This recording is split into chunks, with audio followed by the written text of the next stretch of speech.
অকণমান বিষ্ণুৰ পৰা কেইটামান কথা জানিব বিচাৰিম।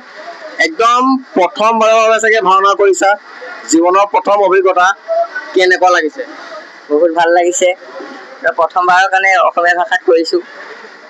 তুমিতো আমাৰ বজালী ভাষাটো দেখিয়ে আছিলা হয় নহয়, বা তেনেকে আজিলৈকে কৰা নাই, একদম প্ৰথম অসমীয়া কথিত কৈছা ন? এবাৰ বচন। ব্ৰহ্ম সত্য জগত মিথ্যা, এই অনন্ত কোটি ব্ৰহ্মাণ্ড আম শ্ৰেষ্ঠা।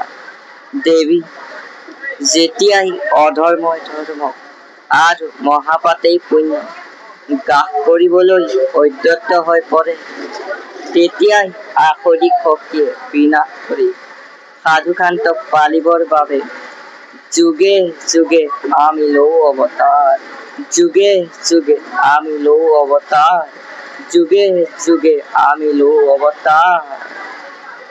ভৱিষ্যতে আমিও কেতিয়াবা কথিত এখন কৰিবলৈ চেষ্টা কৰিম আমাৰ প্ৰজন্মখিনিয়ে, গতিকে এওঁলোকক আমি সদায় আগুৱাই নি আছোঁ আৰু ভৱিষ্যতলৈ আগুৱাই নিম, কাৰণ আমাৰ ভৱিষ্যত প্ৰজন্ম এওঁলোকে। গতিকে খুব ধুনীয়া হৈছে, মেকআপটো কিন্তু বহুত ধুনীয়া লাগিছে, একদম খুব ধুনীয়া এটা মেকআপ, একদম ড্ৰেছৰ পৰা আদি কৰি গোটেইখিনি বহুত ধুনীয়া লাগিছে। গতিকে মই পিছৰখিনি আপোনালোকক লাহে লাহে মই দেখাবলৈ চেষ্টা কৰিম।